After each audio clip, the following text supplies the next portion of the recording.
Hey guys, what is up? My name is Justin and welcome back to the BinkSports YouTube channel. What I have for you tonight is episode 2 of Friday Night Fantasy. I know it's a little early, but I'm going to be away this weekend and I just wanted to make sure I got the content out to you guys. So I'm going to get right into it.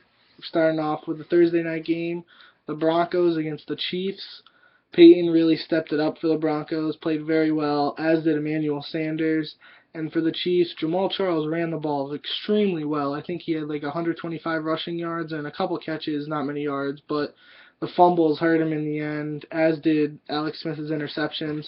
All of the turnovers came back to bite the Broncos or to, you know, hinder the Chiefs' ability to win, but they helped the Broncos in the long run.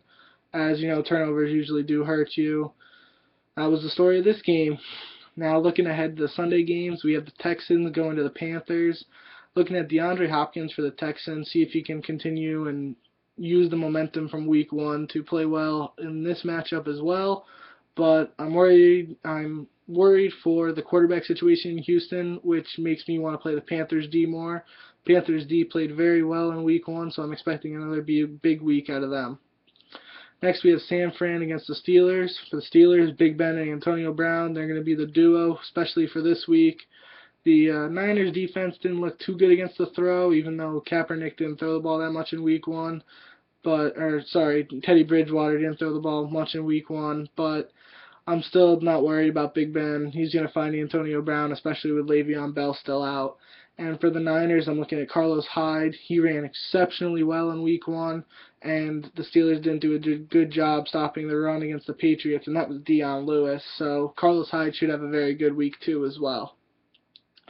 Next, we have the Buccaneers against the Saints. The wide receivers, mainly Brandon Cooks and Brandon Coleman, and then Vincent Jackson and Mike Evans, if Mike Evans is able to play. And I'm kind of looking for Jameis to bounce back in week 2, see if he can, like I said, bounce back from his performance last week. And I'm expecting Drew Brees to, be his normal self and stay consistent with his level of play after his week 1 performance. Next, we have the Lions against the Vikings. Vikings, I'm looking at AP to step things up. Only 10 carries for 31 yards in week 1. And the Lions receiving core really struggled in week 1. Calvin only had like 2 catches and 20-something yards, I think. And then Golden Tate only had like 40-something yards. I'm sorry, I don't know the exact numbers, but something along those lines. So I'm looking for the wide receivers to step it up in Detroit. And, along with that, Stafford has to step it up. He threw a lot of picks in week 1 against the Chargers. So everyone on that offense really has to step it up, except Abdullah. Abdullah looked really well. If he's able to separate himself from Drake Bell, then he's going to be a definite RB2, borderline, middle-of-the-class RB1. Next, I'm looking at the Cardinals and the Bears. Cardinals, I want to see if Carson Palmer can continue after his week 1 performance. And for the Bears, it's got to be Forte, monster week 1, see if he can continue to be his normal self too and, dominate the carries and dominate out of the backfield. Next, we have the Patriots and the Bills. The Bills, the big question mark is LaShawn McCoy. He was pulled from practice earlier today. So if he's not able to play, that's going to be a big loss for the Buffalo Bills. Even if that game's at home and even with that defense, Brady is just too good and he will not be stopped. He is a man on a mission right now. And I'm looking at the big 3 over there, Brady, Edelman, and Gronk, to step up this week. They don't have to step up. They played well last week. But against that tough Buffalo defense, they're going to have to play at their peak in order to beat that team. Next, we have the Chargers and the Bengals. For the Bengals, I'm looking at Jeremy Hill, 2 touchdowns, 60-something yards last week, and Tyler Eifert had a monster game. He's probably not going to continue to put up 100 yards and 2 touchdowns, just throwing that out there. It was against the Raiders. But I am looking at Jeremy Hill to continue consistently getting carries, to kind of separate himself a little bit from Gio Bernard and be the true runner that the Bengals need. And then in San Diego, looking at the the Phillip Rivers to Keenan Allen connection. They looked really good in week 1. 400 yards for Rivers, 150-something yards for Keenan Allen on 15 catches. So looking for that duo to stay strong over there in San Diego. Next, we have the Tennessee Titans against the Cleveland Browns. Mariota versus Money Manziel. All I got to say there. The Falcons against the Giants, Julio Jones, and comparing him to Odell Beckham Jr. Odell's got to step it up, and Julio might have to return back to earth. Phenomenal week 1 against the Phillies, or not the Phillies, the Philadelphia Eagles secondary, so see if he can do the same thing against the Giants secondary in week 2. Finally, we have the St. Louis Rams against the Washington Redskins. Really looking at the running back situation here.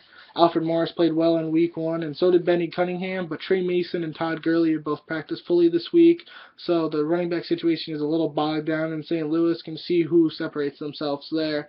They might be a little cautious with Todd Gurley, so might want to pay attention to that situation. We don't know how much he's going to play, if they even play him at all in week 2, so definitely keep your eyes out on that. For the 4 o'clock games, we first have Miami at Jacksonville. I'm looking for the Dolphins to be dominant on offense and defense in this game. I'm really staying away from all Jacksonville players for this matchup, but I'm looking at Jarvis Landry to continue catching the ball over there, having a good game with Tannehill throwing in the ball, over 10 targets I'm pretty sure he had. I just need, and I'm sure everyone else is going to want to see Lamar Miller step up. He only had 12 carries, so they're going to want to give him the ball, especially if they're winning late in this game.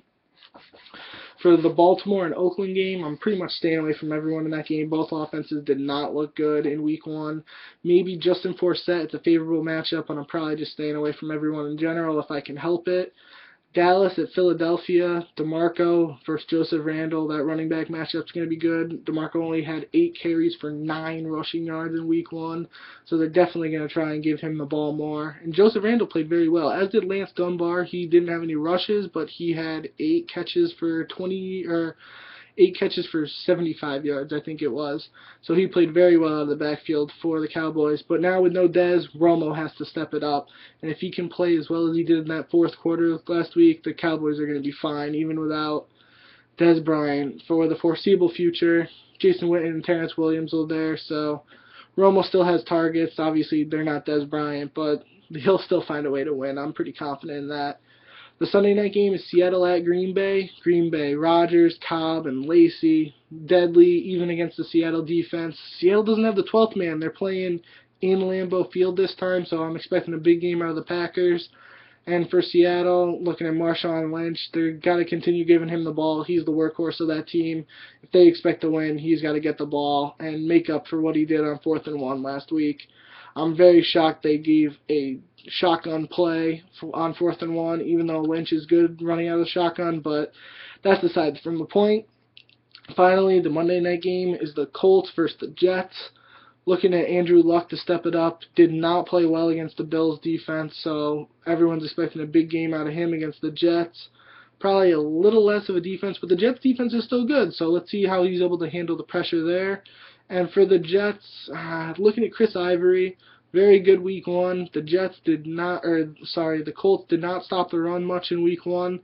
So I'm looking at Chris Ivory to have a big week, as well as Decker and Brandon Marshall. If Fitzpatrick's going to throw the ball, it's got to be those 2 guys. That's basically it, guys. I hope you enjoyed the 2nd episode of Friday Night Fantasy. If you did, leave the video a thumbs up, rate, comment, subscribe, all that jazz. Please give me any constructive criticism you have. I'd really appreciate it. And if you look down in the description below, if you're looking to start up using DraftKings, use my link and try it out. It'll help you through the process in activating your account. Sorry. But yeah, guys, that's all I have for you tonight. Hope you enjoyed this episode, and I'll see you next time. Have a good one.